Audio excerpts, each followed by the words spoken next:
Hey everyone, I'm Aaron Potratz. And I'm Nathan Hawkins. We are the Shrink Think Podcast. Baby. Enjoy the show.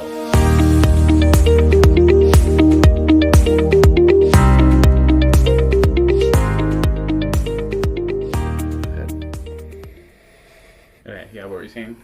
There is something to joining in. You know, like if somebody's laughing and that's one thing when you understand that they're happy.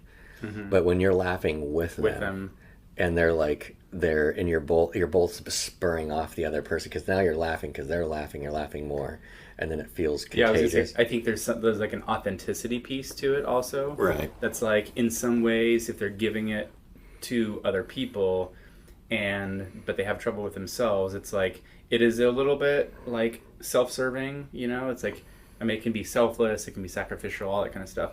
But it is, in a way, for themselves. So there's a little bit of the like, oh, I'm doing, like it's helping somebody, right? It's not just selflessly helping. It's like, no, I'm helping, but also like I want to be needed or I like to be needed. It fills me up in a certain way, which, you know, you can carry that pretty far. But at a certain point, then it's kind of like if the other person doesn't receive it or they receive it poorly or they don't thank you or whatever, it could like spur this like resentment, I guess, because it's like, hey, I've been like sacrificing for you or giving selflessly, you know, and you didn't thank me. Wait a minute. I don't know. Wait a minute. 2 + 2 doesn't equal 5. It didn't work out there. Yeah. Yeah, we should record this crap. All right, well, let's do it. Let's do it. Can we do it? Can we do it? Okay, timer. Start. Pot called the kettle black. Hey everyone, welcome to the Shrink Think Podcast. We are thrilled, excited, riveted to be here as always. I am post first cup of coffee, so it just came out right there. Not like came out, but like in my voice. I'm fine sitting in a chair, not on the pot, so you're welcome. Let's move on. Anyway, we are going to be talking today about giving to other people what you have for yourself. You've probably heard this phrase, the saying before, you can't give away to someone else what you don't already have for yourself, right? If you want to be generous with your money with other people, but you don't have money, you can't give it to other people. Here's a blank check. It's not for an actual bank that exists, and I don't have money in that account, but here's the check anyway. It's like, that means nothing. So we want to talk about what this looks like and why this is important, because I think, of course, you know, we care about you and we care about your relationships. We want you to have good relationships. And we were just talking off camera, or I should say on camera, before we started recording this podcast episode. So if you have not gone over to our YouTube page, head over there, because you'll get some behind the scenes stuff that we were kind of unpacking before all of this. That's very relevant. We were talking about how you can give to other people and it can sort of mimic or be sort of a version of authenticity when you're giving to someone else, even if you don't have for yourself or you don't give that to yourself. But it's kind of a distorted version, or it's got limitations. And we want to actually talk about the real thing, the full meal deal in authenticity here. So We are going to use love to do it. What is love? Baby, don't hurt me. Don't hurt me. Don't worry, I just slapped him. No more. Like that? Yeah, that's great, Aaron. Let's go. Yeah. Okay. Anyway. If you didn't tune into our last episode, my performer was like, the IFS one was like, let me loose. Yes. Here we are. He's very blended. Okay. Anyway, so love is very patient, right? So here's the deal. If you view yourself as a patient person, like I'm very patient towards other people, and you are actually not patient with yourself. Why did I do that? Stupid.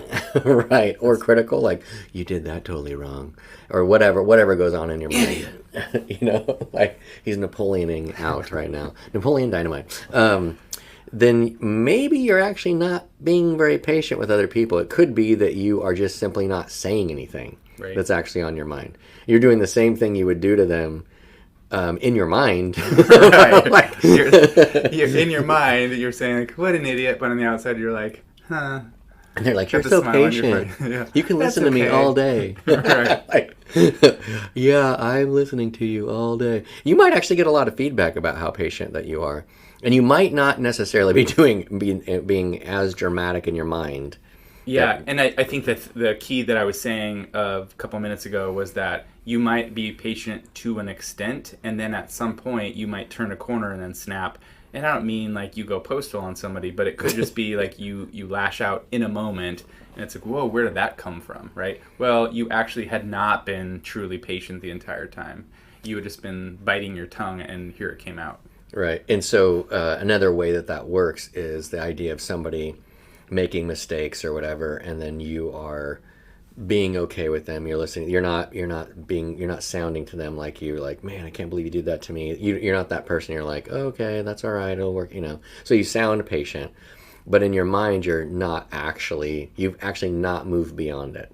You are remembering it like weeks later, months later, whatever. Like, man, and you're trying not to focus on it necessarily. It's not like you're thinking, trying to nurture it, but it's there. That's not really patience. That's you're just loading a gun, essentially. Right. Loading an emotion gun. Oh, look at we just packed the powder that you don't even know, and then later, like a year later, you're like, well, you know what? You've always done this. Wow, you had that thing like locked and loaded for a while. How did that happen? Yeah, I thought you were patient. Oh, I've been patient until now. So while you were being patient, you were loading that gun. Huh, that doesn't really seem like patience, but okay. Exactly. Yeah, so the difference would be if you actually were patient, the perspective's different for you, right? Because you are going like, you'd be like looking at yourself going like, something you do that's stupid, right? Whatever that is. And then your first thoughts, man, I can't believe I did that. And then you're like, well, you know what? I'm just human. I'm going to make mistakes. Like I gotta unload that. I've got to let that go. Right. And you have that mentality. Okay. And then somebody does something else to you. Now, your first thing it's going to be pretty natural for you to be like, well, they are, I mean, it makes sense. Everybody's trying hard, but the reality is like, we're not able to pull everything off in a day. And there's a relaxed viewpoint. That mindset's not going to load the emotion gun. Right. It's not going to. Right. So, in light of, I don't know if you want to say anything more about that. Yeah, I do. I think I want to say it's powerful because it is also then this incredible gift you can give to other people of freedom. It like releases them from fear, releases them from their own self-judgment because you're not judging them, and so you're conveying to them essentially, you're not being judged or you're not being rejected. And so it's okay for you to be however you are, and you don't need to, beat yourself up or feel bad or whatever, go into shame or whatever that is.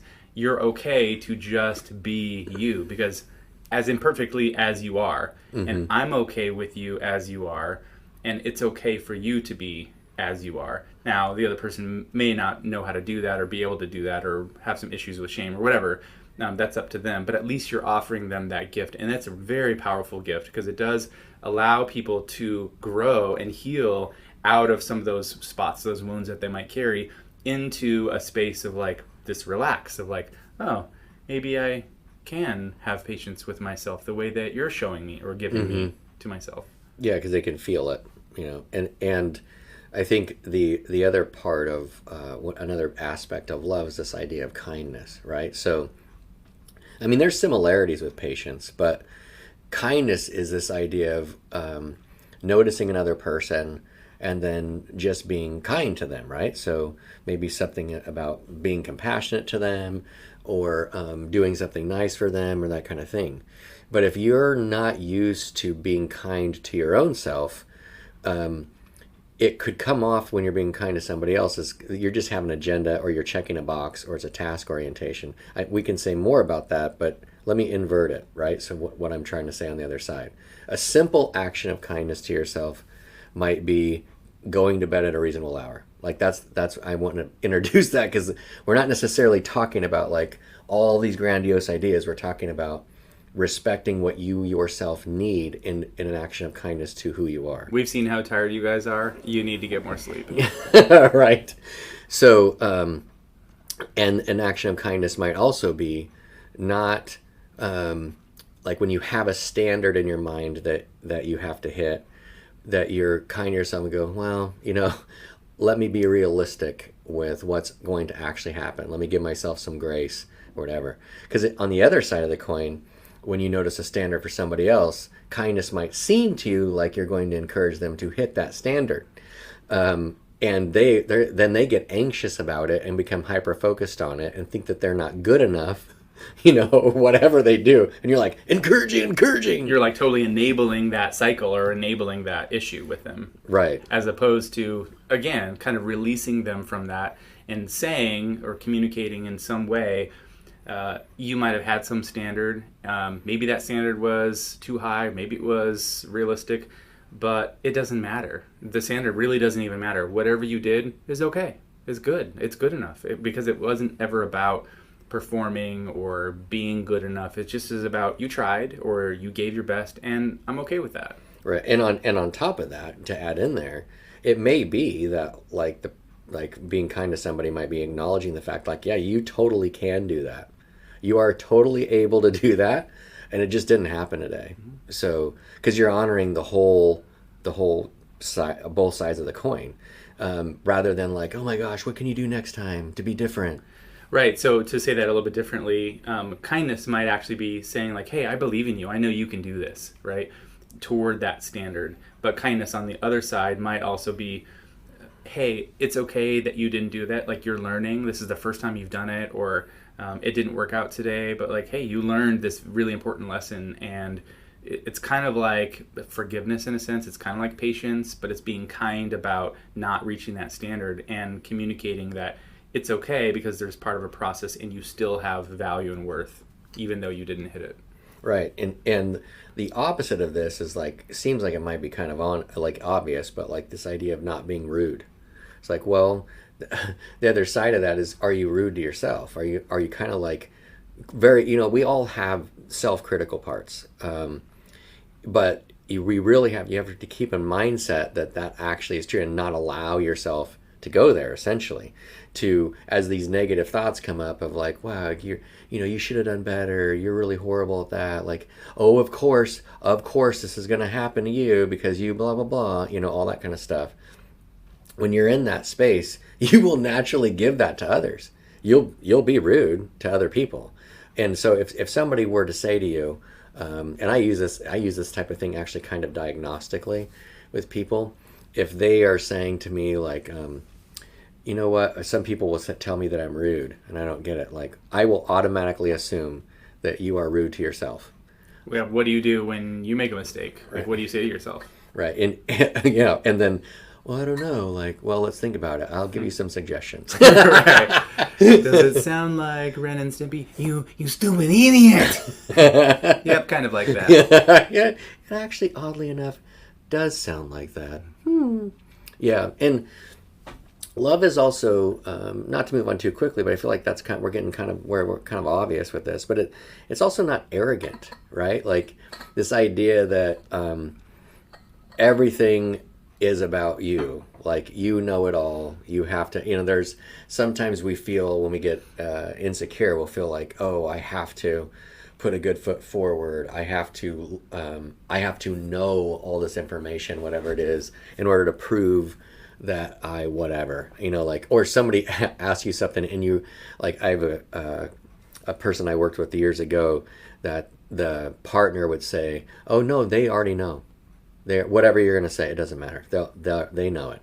And the thing of it is, this person would sound like that, even if they were set up. It's insane. Like, they'd say, like, just what I said, and then they'd be like, no, I think what it is, and they would explain what they know. It was like, you just did it. I love those interactions. Just happened. They make me feel so connected to the other person and so valued.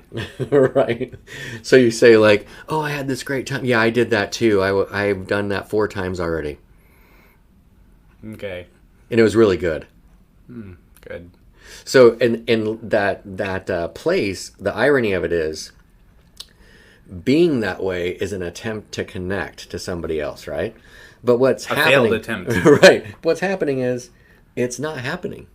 This is why I love the curiosity element of internal family systems, but just in general, I always encourage people to put on or move into curiosity, because I think it fosters love so much more than arrogance, obviously. But what I mean by that is curiosity says, well, I might have an idea, I have my own thoughts, I have my own brain, right? I have my own skills or abilities, but I'm curious, like, what's this like for you? Or how do you do this? Or here's what I think about it. What do you think about it? It holds space, it opens space for the other person, and it's genuinely interested in learning or growing or understanding something outside of itself. So you are now becoming greater than what you were and what you are, because you're opening up space to think about or to see, to understand another person, their point of view, that makes you a more, I guess, understanding or caring or supportive person. So that sort of curiosity factor fosters humility, because at any point then, if you have that pattern in you, then when somebody does something or says something maybe that you have a reaction to or you don't understand, rather than reacting, be like, how could you do that, right, with judgment, because that's kind of where arrogance is coming from, then instead you're like, hey, I'm curious, like, what made you say that? Or like, why did you do this thing? I noticed you did this and I just was curious what that was about. And they can explain, because you know that they have a thought process or a reason for it. And now you just found that out. Yeah, the other side, when we talked to me this entire podcast episode of the idea of what you're doing to yourself, is you're not comfortable with who you are. Ultimately, you're insecure about it. You don't know that it's okay, for example, to not know. And you may have experienced that growing up. You may have experienced that you maybe are a smart person. You maybe have some good capability. And that was the thing that got endorsed over and over. So you actually don't know how to be who you are and for those things to not be okay.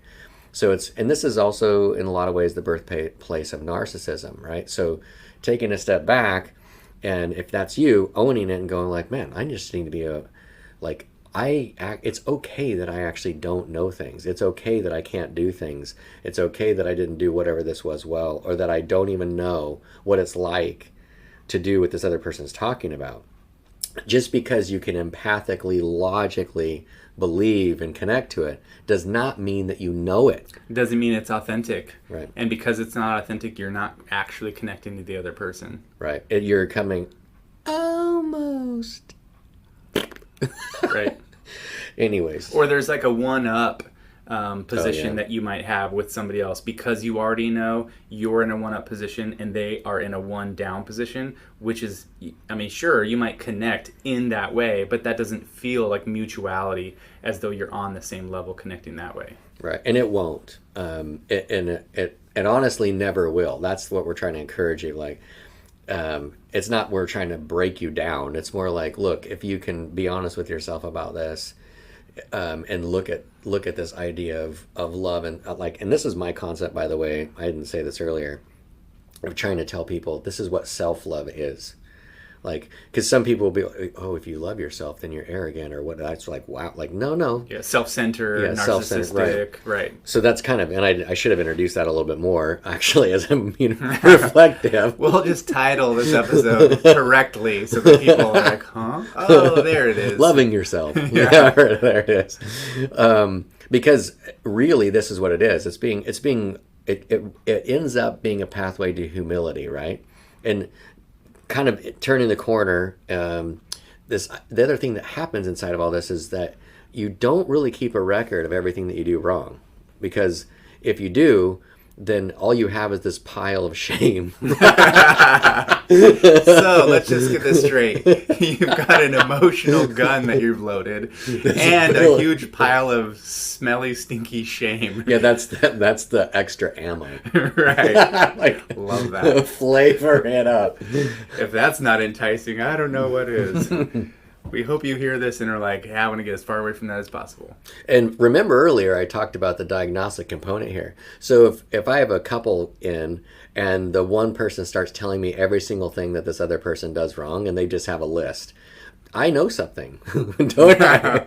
I know that they are very good at keeping record of everything that's going on for themselves. And what happens with folks that struggle with this mainly is that's what they do. They pretty much, and that about everyone, they've got a record of every single thing going down. It's like, their journal today. Well, it's what's happened today. Well, I'll tell you what's happened. This person did this. I did this. I did this. I did. And it's all bad. Like, it's all like things I need to change, right? Or whatever. It can get reframed and sound fluffy.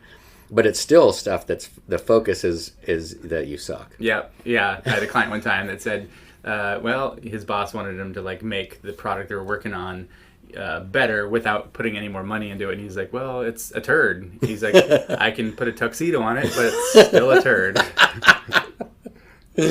A tuxedo on. Oh man, I'm so visual. I just pictured that with no eyes. Exactly. Anyway, sorry. Oh man, I feel like we could kind of end here, but I don't know if you want to close up with anything. Yeah, no, just that. So this idea of if you're keeping a record of wrongs toward other people, you are expecting other people are also going to do that for you, and you're going to try to like get ahead of that or whatever, and that's then creating these. I don't know, these landmines in these relationships that other people don't even know about because they are not the ones that are keeping the records. You are. Right, that is a really good point, because that as you're saying that, I'm like thinking of these different vignettes that I've been a part of, where that's completely and honestly, if you are that record keeper, it is really true that the other people they are not doing that. They're like, what are you even talking about? Yeah, I mean and actually, it could be that they do avoid you a little bit because they don't want to hear about it. Like they just know, like, okay, I did XYZ. Whatever they do that's imperfect, they become like, if they're close partners with you, they will be used to you keeping a record, and they will be probably overworking and overcompensating in order to be perfect up to your record, which you're just going to get better at keeping another record. Just like, this needs to stop. It does, because really, and we'll close here, the main goal, the point here is connection, right? It's authentic connection with the other person. That you can't have that when you're keeping a record.